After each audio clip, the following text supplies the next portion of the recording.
이사야 선지자의 이야기를 통해서 희망이라는 주제로 잠시 이야기하면서 은혜를 나누려고 합니다. 여러분, 희망이라는 말의 사전적 정의는 어떤 일이 이루어지기를 간절히 바라는 마음의 상태입니다. 그래서 희망이 있는 사람들은 미래에 대한 기대에 부풀어 올라서 가슴 벅차게 살고 있게 됩니다. 반대로 희망이 없는 사람들은 미래에 대한 기대가 없기 때문에 절망할 수밖에 없는 상황입니다. 제가 어렸을 때 학교에서 들었던 이야기가 있었어요. 그것은 대망의 80년대라는 슬로건입니다. 아마 제 나이 또래 되는 사람들은 다 알 거예요. 저보다 조금 나이가 많으신 분들도 새마을 운동하고 주택개량, 도로 정비, 잘 살아보세요 운동을 하면서 대한민국이 정말 열심히 허리띠를 졸라맸습니다.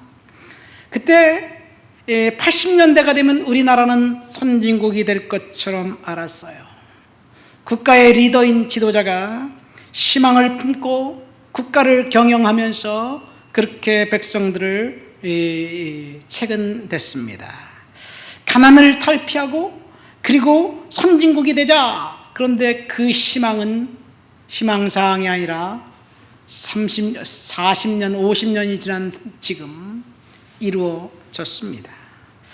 제가 졸업한 고등학교는 박정희 대통령이 독일을 방문한 다음 독일로부터 차관을 들여와서 한독직업학교라는 학교로 세웠습니다.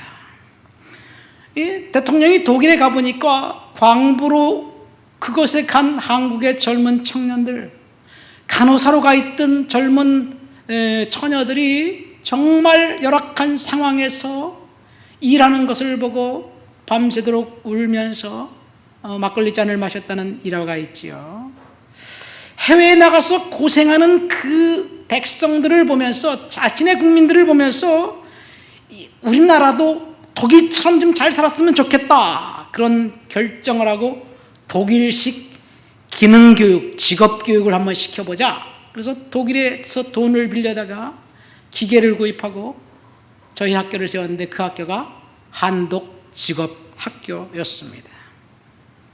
제가 고등학교에 입학하니까 900명의 학생들이 전국에서 학교장 추천에 의해서 왔어요. 아주 똘망똘망한 눈초리로 가난한 집 아이들이 장학금을 받아가면서 그리고 기숙사에서 살면서 공부했습니다. 저는 학비를 한 학기에 한 몇천 원 냈어요. 그리고 우리 어깨에는, 견장에는 조국 근대화의 기수라는 슬로건을 붙이고 다녔습니다. 이 대통령이 어떻게 하면 조국 대한민국을 근대화시켜서 잘 사는 나라가 되게 할까, 그런 희망에 의해서 그 학교를 세웠어요. 근데 지금 생각해보면 그렇게 똑똑한 아이들에게 기술을 가르치는 건 정책적으로 살짝 잘못되었다라는 그런 생각도 들기도 합니다. 그런데 졸업한 우리들은 거의 대부분 기간산업체나 방위산업체에 취직을 해서 공장에서 일하면서 총을 만들고 탱크를 만들고 배를 만들고 자동차를 만들고, 그러면서 군대를 면제받고 그렇게 직장 생활을 했습니다. 한 국가의 지도자의 비전이 정책으로 사실 드러나는 거예요. 전 세계의 하녀들이 있어요. 그 사람들은 필리핀 여성들입니다. 필리핀 여성들은 전 세계 가정, 부잣집 가정의 하녀 노릇을 하면서 그 근로자들이 벌어들인 돈이 필리핀 정부 수입에 막대합니다. 그러나 여전히 50년 전이나 지금이나 전 세계 하녀로 그들은 살아가고 있습니다. 자, 비전과 희망을 품은 그 비전과 희망이 어떤 사람은 성취하고 어떤 사람은 성취하지 못합니다. 비근한 예로 북한의 김일성은 해방이 되자 북한 인민들에게 약속한 것은 고깃국과 쌀밥을 주겠다고 약속을 했어요. 그리고 토지개혁을 단행해서 무산계층 인민들에게 땅을 나눠줬습니다. 그래서 북한 인민들이 열광했어요. 유토피아가 이제 달성되었다. 이제 우리도 땅을 갖고 있다. 이제 우리는 멸시 천대받지 않아도 될 것이다. 사실 1980년대 초반까지만 해도 북한은 대한민국 남한보다 훨씬 더 잘 살았습니다. 그 이유는 일제시대에 대부분의 공장들이, 공업시설들이 북한에 있었기 때문에 그래요. 압록강에 있었던 수풍수력 발전소라는 그 발전소에서 생산된 전기가 서울에까지 공급되었는데 해방 후 분단되고 난 다음에 한때 서울에 전기가 끊겼던 적도 있습니다.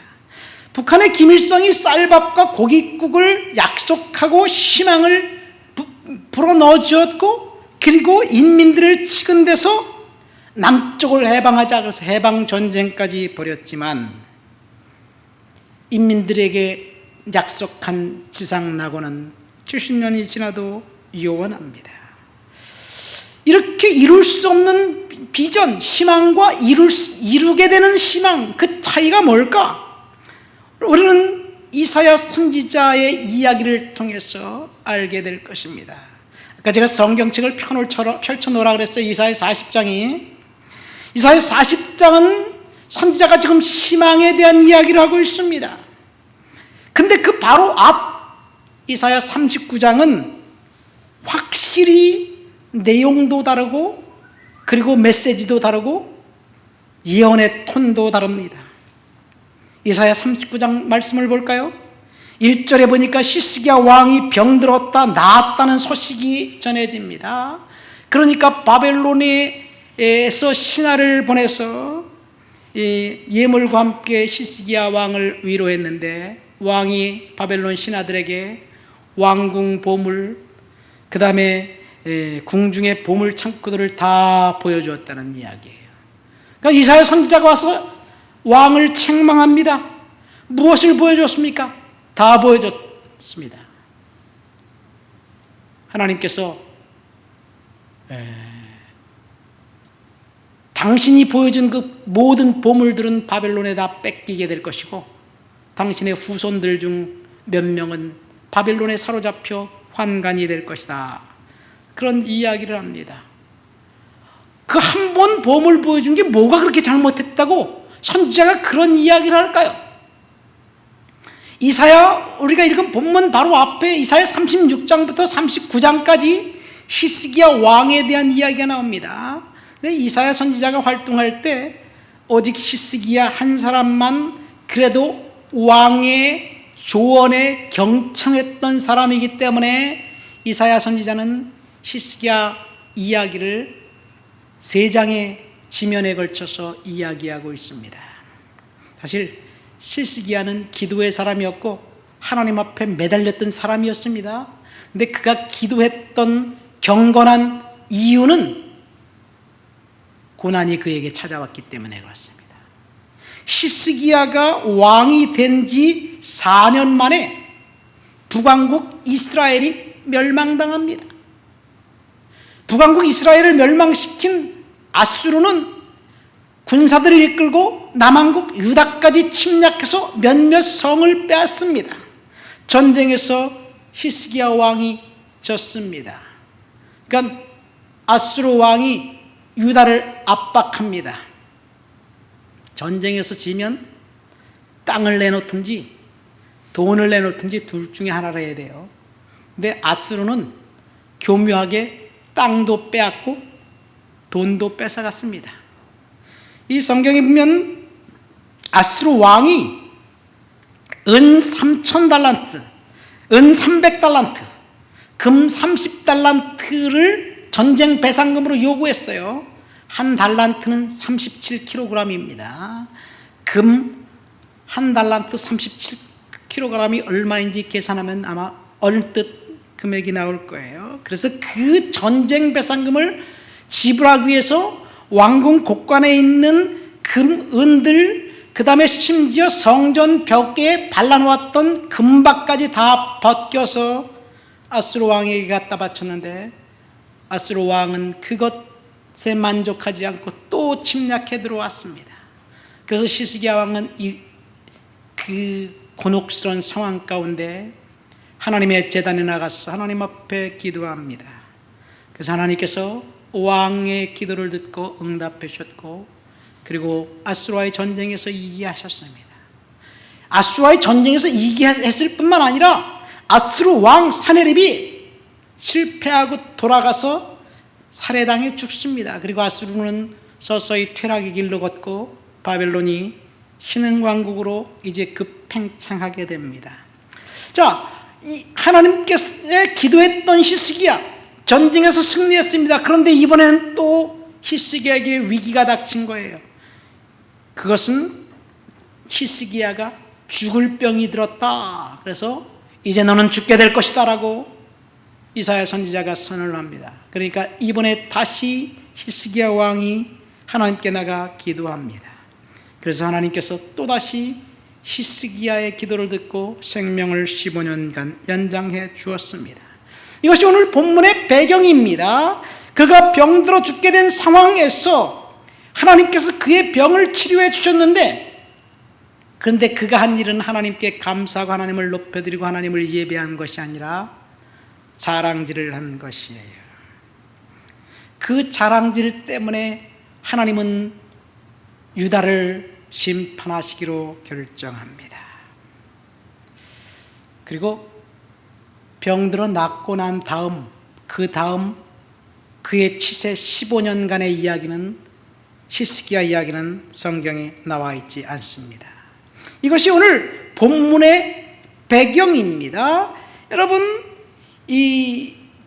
오늘 본문 이사야 40장에 걸쳐서 너희는 위로하라, 이 백성을 위로하라, 희망을 전하는데, 그 전 이사야 39장까지는 전혀 희망적이지 않았다는 것이 이사야 메시지를 듣는 청중들의 상태입니다.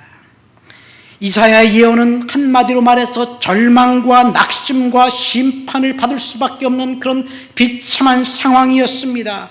그런 비참한 상황에 있었던 그 백성들에게 현실은 비참하고 현실은 낭망이 되고 현실은 절망적이지만 너희들은 그 절망적인 상황 가운데서 희망을 품으라는 이야기예요. 여러분, 환경이 절망적인데 어떻게 희망을 품을 수 있을까요? 환경이 우리로 하여금 기쁘지 않게 만드는데 어떻게 기뻐할 수 있을까요? 그래서 희망은 품는 사람들의 몫입니다. 다시 말씀드립니다. 희망은 품는 자의 몫이에요. 우리 한번 따라할까요? 희망은 품는 자의 몫이다. 희망은 품는 자의 몫이다. 그렇습니다. 하나님은 이스라엘 백성들, 절망 가운데 있는 그 백성들에게 희망을 품어라. 희망을 품으면 반드시 성취될 날이 올 것이다. 그래서 오늘 설교 말씀의 제목이 희망을 붙잡고 전진하라는 제목입니다. 희망을 품는 자는 결코 환경을 보면서 낙심하지 않습니다. 본문을 보면 유다 백성들은 지금 절망 상태입니다. 죄로 인해서 이제 심판받고 결국은 멸망될 수밖에 없는 그런 상황입니다. 유다 백성들은 자신들이 저지른 죄 때문에 심판받은 것이 아니에요. 사실은 유다가 심판받은 것은 지도자 히스기야 왕이 저지른 죄 때문입니다. 지도자 한 사람의 잘못된 판단이 결국 국가적인 재앙을 닥치게 만들었다는 이야기예요. 어떻게 그렇게 경건했던 왕, 하나님 앞에 기도했던 그 왕 히스기야가 하루아침에 경건과 기도를 잃어버렸을까? 보물을 딱 한 번 자랑질한 것이 어째 그렇게 하나님 앞에 그 심판받을 만한 일이었을까? 그런데요, 그 한 가지 일이 하나님 앞에 심판받을 일이었는지 잘 모르겠어요. 사실은 아무리 읽어봐도 그것 때문에 하나님이 심판하신다, 하나님 너무하신 것 같아요. 그런데요, 그 뒤에 히스기야가 15년을 더 살았는데 히스기야가 단 한 번도 하나님을 찾았다는 말이 없어요. 우리가 그런 이야기를 듣는다면 하나님 내가 잘못했나요? 하나님 용서해 주세요. 다시 좀 저주 그거 하나님 물을 수 없나요? 물러주세요. 막 이렇게 매달릴 거 아니겠어요? 근데 히스기야 왕은 매달리지 않습니다. 오히려 자기 자신이 우리 이사야 39장 8절 말씀 한번 볼까요? 39장 8절. 하나님의 선포가 있고 난 다음에 히스기야가 뭐라고 얘기하는지 한번 읽어봅시다.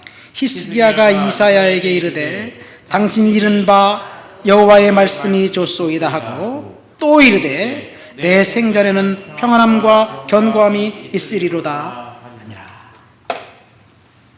자기만 평안하면 된다는 얘기예요.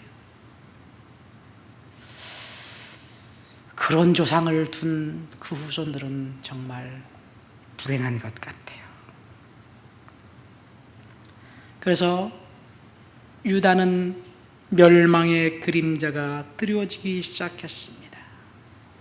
한 나라의 운명, 그 운명은 그 백성들이 잘못해서 망하는 것이 아니라 지도자 한 사람 때문에 그렇습니다. 수많은 사람들이 국가가 망할 때까지 국가를 수탈하고 거덜내고 망국으로 치닫게 된다는 이야기. 한 사람이 잘못하면. 예를 들어서 한번 볼까요? 우리 재난지원금 받으니까 좋죠. 재난지원금 안 주다, 그 수입이 많아서 안 준다 그러는 사람은 왜 우리는 안 주냐 그러니까 경기도에서 이재명이 우린 다 줄게 그렇게 얘기해요. 근데 우리 모두 다 그런 생각을 해. 야, 이거 받아도 될까? 이거 공짜 점심은 없는데 이거 누군가가 다 쓸 건데 우리 후손들 것을 빼먹는 건데 우리가 지금 허리띠를 졸라매고 그리고 지금 힘들더라도 후손들을 위해서 남겨둬야지 않을까? 모두가 다 그런 생각을 해요. 그렇죠? 그런데 한 사람 두 사람이 재난지원금 받아서 쓰면 그렇게 생각하다가도 나만 안 받아서 안 쓰고 나만 허리띠를 졸라매면 나만 바보가 되는 거야. 그래서 나도 받아 써야 되는 거예요. 수입이 많아서 그래서 받을 수 없는 사람도 왜 우리는 안 주냐고 그렇게 하게 돼 있는 거예요. 그러니까 그런 구조 속에 빠지면 국가는 부도날 때까지 사람들은 계속해서 빼먹으려고 합니다. 전직 법무부 장관이 서울대 교수직에서 해직되고 난 다음에 1년 반 동안 6,500만 원인가 월급을 받았대요. 그 사람의 능력인가요? 그것을 비풀었나요? 그러니까 이 반칙을 하고 불공정하게 뭔가 자신을 위해서 빼앗아간 것, 그것이 기득권이 되면 그렇게 하지 않은 사람들은 상대적 박탈감 때문에 너도 나도 할 것 없이 어떻게 하면 빼먹을까 이런 생각을 할 수밖에 없습니다. 그래서 국가가 거덜나도 눈 하나 깜짝 안 하는 것이 사람들의 마음입니다. 유다가 그랬습니다. 한 사람 지도자 때문에 오늘 우리나라가 그런 형국이 아닌가 생각하면서 지금 엄청나게 우리는 기도해야 될 줄 믿습니다. 화천대유라는 그 사건, 그 기업 이야기를 들어보세요. 반칙과 불법이 정의와 공정을 대신하면 그 자리에는 희망이 있을 수가 없습니다. 지금 이사야가 선포한 희망의 메시지가 바로 그런 상황입니다. 상황은 결코 희망적이지 않습니다. 절망으로 치닫고 심판으로 치닫고 있습니다. 그런데 하나님께서 백성들에게 선지자를 통해서 희망을 가져라, 절망하지 말아라는 얘기예요. 우리의 상황도 역시 절망적입니다.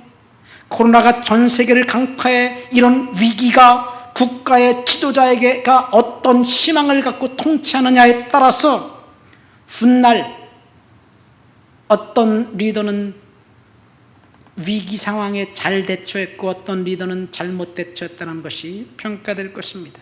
지금은 몰라요.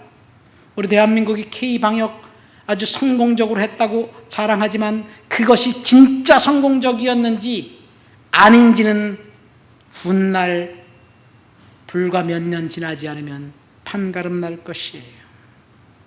그러나 리더가 잘못한 판단 때문에 그 고통은 국민들이 당해야 된다는 것. 이런 상황에 처할지라도 하나님은 희망을 품으라는 이야기예요. 사람들은 절망이 극대화되면 선택의 여지는 딱 둘입니다. 절망적인 상황, 지금 우리 절망적인 상황이잖아요. 일어날 가능성이 전혀 없을 때, 신문지상에 보면 스몰 비즈니스를 하다가 자살했다는 사람들의 이야기를 종종 듣죠.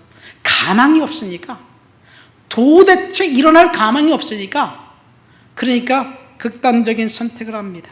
아무리 발버둥 쳐도 안 되니까, 아무리 소리쳐도 들어주는 사람 없으니까 남은 것은 극단적인 선택입니다. 그런데 그것은 책임을 회피하는 것이지요. 책임을 지는 것이 아닙니다. 옆 사람에게 책임을 떠넘기는 거예요. 두 번째 선택은 내가 아무리 외쳐도 사람들이 들어주지 않고 내가 아무리 발버둥 쳐도 일이 진행되지 않을 때, 아무리 발버둥 쳐도 일이 안 되면 어떡합니까? 포기하고 절망해야 되나요? 그때 우리는 하나님께 맡겨야 될 줄 믿습니다. 이것이 두 번째 선택이에요. 근데 제가 인생을 한 60살 가까이 살았거든요. 그러다 보니까 60살 정도 살아보니까 내가 내 계획대로 결정하고 내가 그 순서를 세우는 대로 일이 착착착착 진행되고 성취감이 있는 것 같은데, 그렇게 해서 일을 성취하는 것보다 나에게 선택의 여지가 없어서 나는 꼼짝없이 아무것도 할 수 없는 상태에서 하나님 도와주세요, 그런 상황에 있었을 때가 오히려 더 비전을 품고 오히려 더 일이 잘 됐다는 것을 알게 됩니다.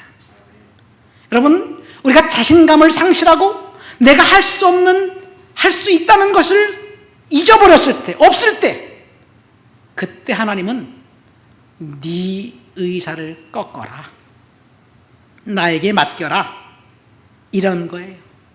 하나님께 맡기면 하나님께서 진보하게 하시고 성취하게 해줄 줄 믿습니다.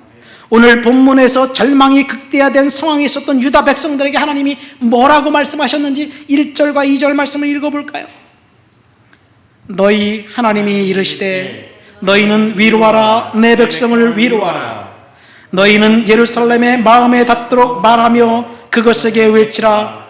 그 노역의 때가 끝났고 죄악 사람을 받았느니라.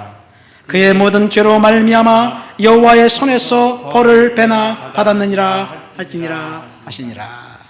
여기 보면 너희는 위로하라, 위로하라. 지금 절망 상태이지만 위로하라. 이유는 노역의 때가 끝났고 죄악이 사함을 받았고 죄에 대한 벌은 이미 받았다. 이제 남은 것은 희망이다는 이야기입니다. 절망의 시간이 끝났다는 주님의 말씀입니다. 이것은 유다 백성들에게 주신 말씀입니다.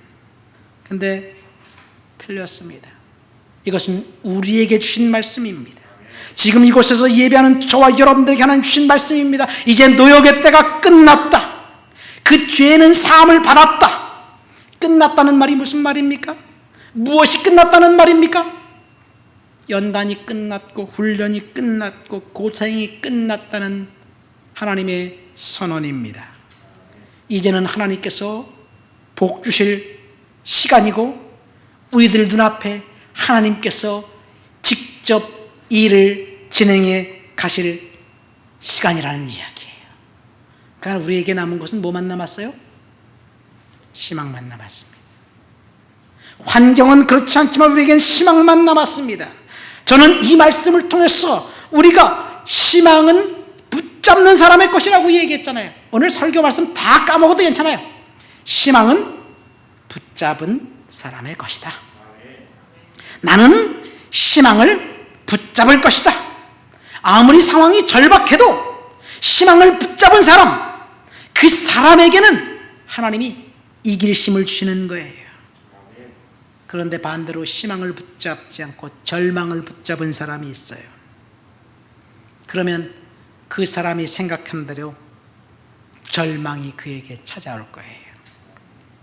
어떤 사람이 매일 밤 잠자다가 부인이 남편을 깨워, 여보 일어나. 아래층에 강도가 온 것 같아. 여보 일어나. 아래층에서 부시럭 소리가 나. 그래서 남편을 계속 깨워대니까 남편이 잠자다 말고 눈을 부시시 뜨고 1층에 내려가 보니까 아무것도 없어요. 평균 한 주에 한 번 이상은 늘 그래왔어요. 몇 년 동안 계속됐습니다. 어느 날 밤 부인이 또 남편을 깨우는 거예요. 여보 일어나.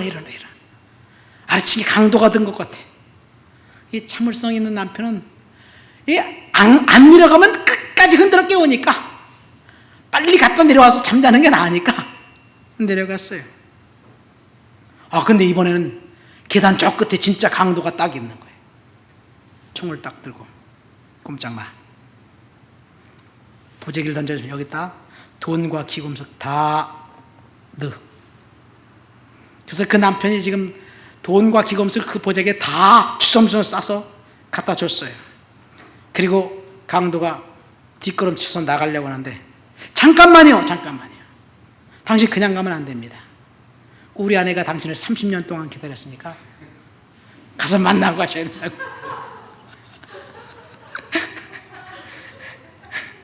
웃자고 지어낸 말이지만 사람들이 마음속에 생각한 그대로, 우리 마음에 무엇이 있는지 그대로 일은 이루어질 거예요.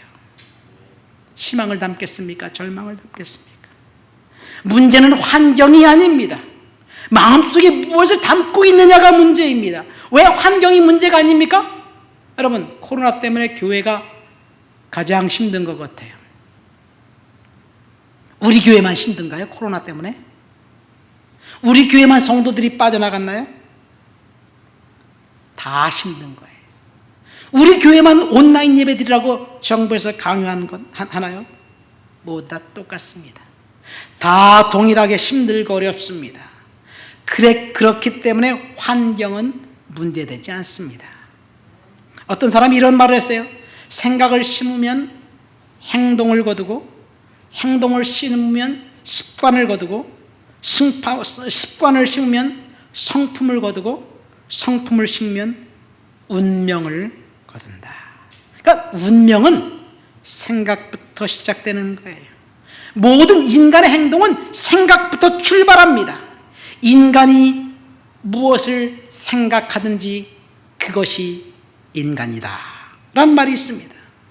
인간을 변화시키는 것은 그 마음속에 있는 생각을 변화시키는 것부터 출발합니다. 그래서 공산주의에서 쓰는 것이 쇠뇌예요.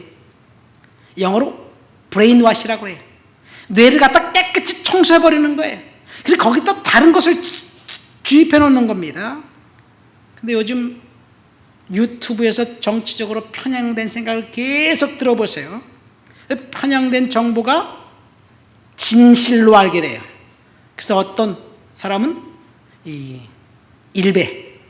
일배충이 되고요, 어떤 사람은 대깨문이 되는 거예요. 한치 양보도 없이 그렇게 되면 일배충과 대깨문이 싸우는 거예요. 왜요? 생각이 그들을 사로잡고 있기 때문에 그렇습니다. 이렇게 생각을 사로잡고 생각을 조종해서 인간을 움직이는 것이 사악한 정치인들이 쓰는 수법입니다. 독일의 히틀러가 연설로 아리안 우월주의를 선포했습니다. 게르만 우월주의, 반유대주의를, 그 생각을 사람들의 그 뇌 속에 쇠뇌를 시켰어요. 독일어면 종교개혁을 한 것이고요, 루터교가 80% 90% 독일 백성들이 예수 믿는 사람들이에요. 그런데 그들이 생각에 잠식당하자 결국은 괴물이 되었습니다. 교회마저도 정치인에게 부안대동했습니다. 우리의 생각이 어떤지 하나님 앞에 우리는 점검해 보아야 될 줄 믿습니다. 여러분, 이 엘라 골짜기에 골리앗이 나타났을 때 이스라엘 병사들에게 소리치면서 나와 싸우자. 우리가 이기면 너희가 종이 되고 우리의 종이 되고 우리가 이기면 너희의 종이 되자. 그리고 40일 동안 외쳤어요. 그거를 보면 골리앗이 그렇게 큰, 골리앗이 지금 나이 그 키가 얼마나 2m 70. 그 다음에 2m 85네요. 인간 탱크예요. 갑옷 무게가 57kg, 창날 하나가 8.6kg. 그 앞에 방패 든 그 병사가 2명이 딱 있어요. 혼자 지나가면 다 죽일 수 있을 것인데 40일 동안 소리만 치고 싸울 생각을 하지 않았어요. 왜 그랬을까? 첫 번째, 골리앗이 사실은 이스라엘 군대, 하나님의 군대를 두려워하고 있었다는 이야기예요. 겉으로는 큰 소리 치지만 사실 그 속에는 두려움이 있었습니다. 그래서 이스라엘과 싸우려고 하지 않았습니다. 그 이유는 사무엘상 13장부터 14장까지 블레셋이 여러모로 보나 이길 수밖에 없는 상황 가운데 졌거든요. 그런 상황이, 경험이 골리앗을 하여금 불안하게 만들었습니다. 두 번째, 골리앗이라는 천하 장수를 이스라엘 사울 앞에 딱 하나님이 두신 이유는 첫 번째, 사울에게 실수의 기회를 만회하도록 기회를 주신 거예요. 사울이 그 전에 2번을 실수했거든요. 첫 번째 실수는 뭡니까? 자기가 스스로 번제를 드렸던 것. 두 번째 실수는 아말렉과의 전쟁에서 살찐 짐승을 잡아가지고 그걸 탈취해서 하나님께 제물로 드리겠다고 그렇게 했잖아요. 그 2번의 실수를 만회할 기회를 준 거예요. 그래서 하나님을 의지하고 하나님 앞에 다시 결단하면 사울을 하나님이 쓰시려고 기회를 주신 거예요. 그런데 40일간 하나님의 기회를 줘서도 사울은 차버렸습니다. 전투할 생각을 하지 못했습니다. 근데 공교롭게도 보니까요, 사울 왕이 전쟁에 나갈 때는 번제를 드렸죠. 제사를 드렸죠. 선지자가 오기 전에 막 자기가 제사를 드리기도 했는데, 근데 골리앗과의 전쟁에서는 하나님 앞에 예배했다는, 제사 드렸다는 기록이 없습니다. 하나님을 의지하고 하나님 앞에 한 번만 기도했다면 내가 너에게 기회를 주는 거야. 너는 이 기회를 반드시 잡아야 된다. 이런 말씀을 하셨을 텐데 하나님 앞에 드리려고 하지 않았습니다. 세 번째는 다윗의 3명의 형들, 그 전투에 나간 3명의 형들에게 기회를 주신 거예요. 사무엘이 이새에 찾아갔잖아요. 기름 뿔병을 들고 이새 아들 중에 왕을 세우겠다 그랬잖아요. 근데 그 3 아들, 그들도 기회를 차버렸습니다. 4번째, 소년 다윗, 그를 이스라엘의 왕으로 선택하신 하나님의 뜻을 온 백성들에게 알리기 위함이었습니다. 근데 다윗이 아버지 심부름으로 그 전투에 갔다가 딱 한 번 듣습니다. 무슨 소리를 듣냐면 골리앗이 고래고래 소리를 지르면서 하나님을 능멸하고 저주하는 소리를 듣습니다. 그러니까 다윗은 하나님의 이름을 저주하는 골리앗의 목소리를 듣자마자 분연이 일어난 거예요. 그러니까 다윗은 내가 저놈을 죽여서 내가 유명해지겠다 이런 생각으로 골리앗과 싸우려고 한 것이 아니에요. 하나님을 위해서 골리앗과 싸우려고 했습니다. 그러면서 이렇게 얘기합니다. 내가 온 땅에 이스라엘 하나님이 계신 줄 알게 하겠다. 그런 선언을 하고 골리앗의 앞에 섰습니다. 그러니까 하나님이 골리앗을 다윗을 통해서 이기게 한 거예요. 그러니까 다윗은 희망을 품었다는 이야기예요. 나는 지금 골리앗을 이길 수 없지만 하나님의 이름, 하나님을 멸시하는 저놈을 죽이고 하나님이 계신 줄 알게 하겠다는 그런 희망 말입니다. 제가 희망은 품은 자의 것이라고 이야기했잖아요. 다윗이 품었던 희망, 저와 여러분들이 품어야 될 줄 믿습니다. 군중들은 그래서 사울을 천천, 다윗은 만만이라고 노래했습니다.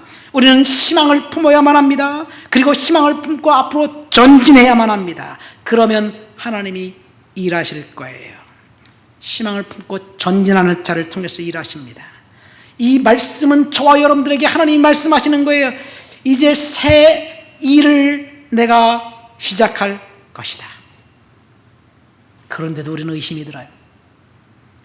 왜냐하면 환경이 너무 절박하기 때문에. 그럼에도 불구하고 우리는 낙심이 됩니다.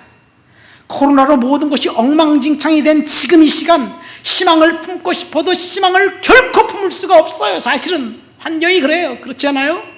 그렇다면 우리 한번 요셉을 생각해 볼까요? 요셉은 점점 나빠졌습니다. 부잣집 이 상속자에서 종으로, 종에서 노예에서 강간미수범으로 점점 나빠졌어요. 점점 나빠지는데 희망을 품을 수 있을까요? 요셉은 희망을 품었습니다. 그의 이야기를 들어주는 사람 한 사람도 없었습니다. 나는 강간하지 않았어요. 나는 성폭행범이 아닙니다. 아무리 이야기해도 사람들이 들어주지 않았습니다. 단 한 사람도 그를 변호해 주지 않았습니다. 만약 우리의 상황이 비참해서 희망을 품을 수 없다면 사실은 요셉과 비교해서 보세요. 절망할 이유가 있는 사람은 요셉입니다. 희망을 품을 수 없는 사람이 있다면 요셉일 것입니다. 그러나 요셉은 결코 희망을 포기하지 않았습니다. 근데요, 요셉 이야기에 보면 그렇게 절망적인 상황에서 낙심했다는 이야기가 하나도 없습니다. 감옥에 가서도 강간 미수범이 되었는데도 죄수들을, 동료 죄수들을 열심히 섬겼어요. 기쁨으로 섬겼습니다. 요셉이 희망이 있었기 때문에 그래요. 그러니까 희망은 붙잡는 자의 몫입니다. 우리는 희망을 붙잡아야 됩니다. 그래도 희망을 붙잡을 수가 없나요? 3절 4절 말씀 읽어봅시다. 본문 3절 4절. 외치는 자의 소리여 이르되 너희는 광야에서 여호와의 길을 예비하라. 사막에서 우리 하나님의 대로를 평탄하게 하라. 골짜기마다 도두어지며 산마다 언덕마다 낮아지며 고르지 아니한 곳이 평탄하게 되며 험한 곳이 평지가 될 것이요. 이 구절에 보면요, 하나님이 이렇게 얘기합니다. 너희가 광야에 가서 하나님의 길을 만들고 너희가 사막에 가서 하나님의 대로를 평탄하게 해라. 그렇게 이야기합니다. 우리한테 가라서 그렇게 하라는 얘기예요. 근데 4절에 보니까요, 그렇게 명령을 하고 난 다음에 그렇게 말씀하시고 나면 아니다, 잠깐 아니야, 그게 아니야. 네가 할 것이 아니라 그건 내가 할 거야. 그러면서 하나님 뭐라고 말씀하십니까? 직접 골짜기는 높여주시고 산과 언덕은 낮춰주시고 울퉁불퉁한 곳은 평탄하게 해주시고 험한 곳은 평지가 되게 만들겠다. 누가? 우리한테 그렇게 명령한 거예요? 하나님이 3절은 우리한테 하라 그랬어요. 근데 다시 하나님이 아니다, 네가 할 게 아니라 그건 내가 할 거야. 그런 이야기입니다. 이것이 하나님의 약속입니다. 사막이 어디입니까? 굽은 길, 언덕, 평탄하지 않는 길이 어디입니까? 우리가 지금 당하고 있는 그 일들이에요. 내가 지금 겪고 있는 그 일들. 하나님의 은혜가 임하면 하나님이 그곳에서 사막에서 샘이 솟아나게 하듯이 하나님이 이루실 거예요. 사막에서 풀이 돋고 꽃이 피는 아름다운 땅, 내가 할 것이 아니라 하나님이 하실 것입니다. 우리가 할 일은 사실은 희망을 품는 것 하나밖에 없습니다. 그리고 하나님이 하실 거예요. 9절 말씀 볼까요? 9절 말씀에 보면 하나님께서 그렇기 때문에 너희들은 두려워하지 말고 하나님을 바라보라고 이야기합니다. 절박한 환경을 바라보면 두려움이 엄습하지만 나를 바라보면 두려워하지 않을 것이다 라는 이야기를 하면서 우리 10절과 11절 말씀을 한번 읽어보시도록 하겠습니다. 보라, 주 여호와께서 장차 강한 자로 임하실 것이요 친히 그 팔로 다스릴 것이라. 보라, 상급이 그에게 있고 보응이 그 앞에 있으며 그는 목자같이 양떼를 먹이시며 어린 양을 그 팔로 모아 품에 안으시며 젖먹이는 암컷들을 온순히 인도하시리로다. 아멘. 여호와께서 장차 강한 자로 임하실 것이고 그 팔로 다스릴 것이다. 상급과 보응을 그에게 줄 것이다. 우리의 스스로는 할 수 없지만 하나님께서 강한 자로 오셔서 친히 그 팔로 해결해 주시겠다는 약속입니다. 11절 말씀 보면 목자같이 흩어진 양떼를 먹이시며 어린 양을 그 팔에 모아 품에 안으시며 젖 먹이는 암컷들을 온순히 인도하시겠다. 하나님이 직접 인도하시고 보호해 주시겠다는 약속입니다. 그래서 우리는 희망을 품어야 될 필요가 있습니다. 하나님이 저와 여러분들을 완벽하게 보호해 주실 것입니다. 말씀을 맺습니다. 오늘 이사야 메시지를 통해서 희망을 붙잡고 전진하라는 제목으로 우리는 설교를 들었습니다. 이사야 청중들은 지금 희망을 품을 수 없는 그런 절박한 상황이었습니다. 이사야 바로 40장 앞에 36장부터 39장까지 히스기야 왕 이야기가 나오면서 심판받고 멸망당하고 이제 그 국가는 절망 가운데 갈 수밖에 없는 상황입니다. 히스기야 이야기 역시 새드 엔딩입니다.